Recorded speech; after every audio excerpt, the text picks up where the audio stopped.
Tech ಗುರು ಇನ್ ಕನ್ನಡ ಎಲ್ಲ family ಮೆಂಬರ್ಸ್ಗೆ ಮತ್ತೊಂದು ವಿಡಿಯೋಗೆ ಪ್ರೀತಿಯ ಸ್ವಾಗತ. ಇವತ್ತು ಈ ವಿಡಿಯೋ ಮಾಡ್ತಿರೋ ಉದ್ದೇಶ ಬಂದ್ಬಿಟ್ಟು ನಿಮಗೆಲ್ಲ ರ್ಯಾಮ್ ಮತ್ತು ರಾಮ್ ನಡುವೆ ಇರುವಂತಹ ಡಿಫ್ರೆನ್ಸಸ್ನ ಹೇಳ್ಕೊಡ್ತೀನಿ.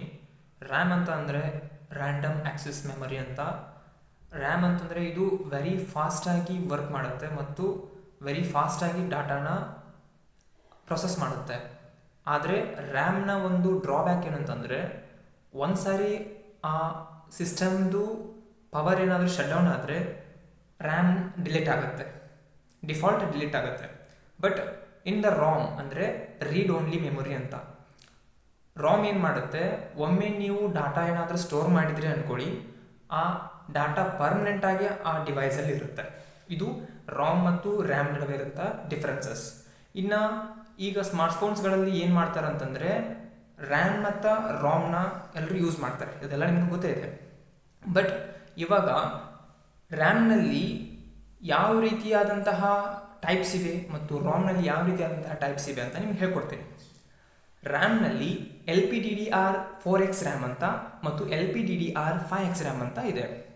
LPDDR4X ರ್ಯಾಮ್ ಅಂತಂದರೆ ಇದು ಫ್ಲ್ಯಾಗ್ಶಿಪ್ ಮೊಬೈಲ್ನಲ್ಲಿ ಅಂದರೆ ಅರೌಂಡ್ 20-30K ಒಳಗೆ ಬರುವಂತಹ ಎಲ್ಲ ಸ್ಮಾರ್ಟ್ಫೋನ್ಗಳಲ್ಲಿ LPDDR4X ರ್ಯಾಮ್ಗಳನ್ನ ಬಳಸ್ತಾರೆ ಯೂಸ್ವಲಿ.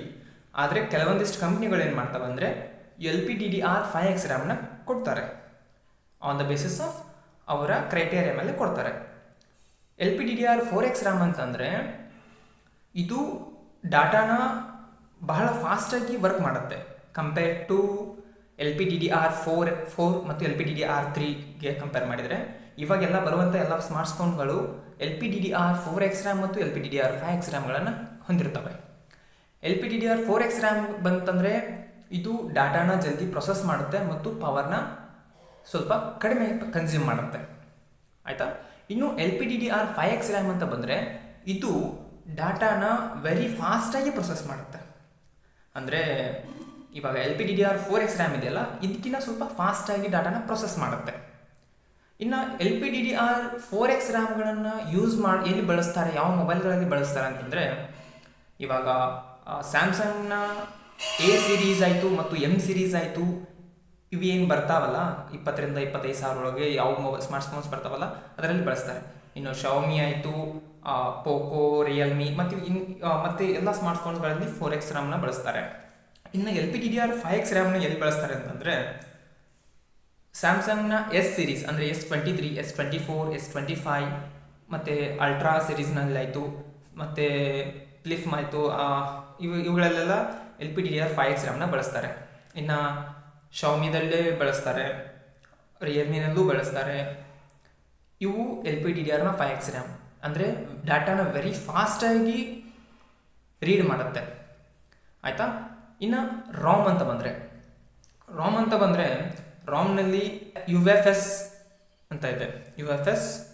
ಇದು UFS ಅಂತಂದರೆ ಯೂನಿವರ್ಸಲ್ ಫ್ಲ್ಯಾಶ್ ಸ್ಟೋರೇಜ್ ಅಂತ. ಇದು ರಾಮ್ನಲ್ಲಿ ಬಳಸ್ತಾರೆ.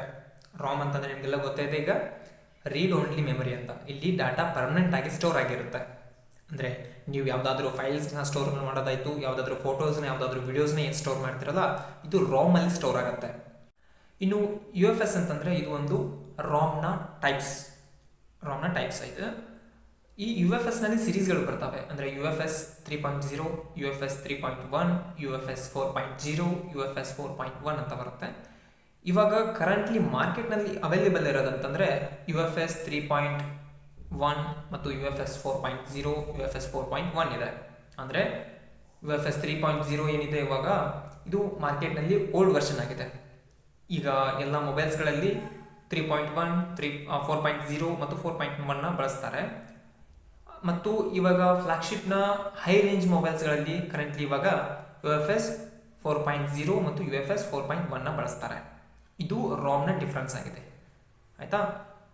ನೀವು ಫೋನ್ನ ಪರ್ಚೇಸ್ ಮಾಡ್ತೀರಾ ಅಂತಂದರೆ ಬೆಟರ್ LPDDR5X ರ್ಯಾಮ್ ಮತ್ತು UFS 4.0 ಆಗಲಿ 4.1ನ ರಾಮ್ ಹೊಂದಿರಬೇಕು ಆ ಮೊಬೈಲ್, ಅಂಥದನ್ನು ಪರ್ಚೇಸ್ ಮಾಡಿ. ಬಟ್ ಬಡ್ಜೆಟ್ ಅಂತ ಬಂದರೆ ಸ್ವಲ್ಪ ಜಾಸ್ತಿ ಇರುತ್ತೆ, ಇಲ್ಲ ಅಂತ ಅಲ್ಲ, ಬಟ್ ಪ್ರೊಸೆಸರ್ ಚೆನ್ನಾಗಿರುತ್ತೆ ಮತ್ತು ಡಾಟಾನ ಚೆನ್ನಾಗಿ ಪ್ರೊಸೆಸ್ ಮಾಡುತ್ತೆ. ನಾನು ಅನ್ಕೊತೀನಿ ನಾ ಕೊಟ್ಟಿರುವಂಥ ಇನ್ಫಾರ್ಮೇಷನ್ ನಿಮಗೆ ಇಷ್ಟ ಆಗಿದೆ ಅಂತ. ಇನ್ನಷ್ಟು ಟೆಕ್ ಇನ್ಫಾರ್ಮೇಷನ್ ನಿಮಗೆ ಬೇಕಾದಲ್ಲಿ ನನ್ನ ಯೂಟ್ಯೂಬ್ ಚಾನಲ್ನ ಸಬ್ಸ್ಕ್ರೈಬ್ ಮಾಡಿ ಮತ್ತು ಫಾಲೋ ಮಾಡಿ.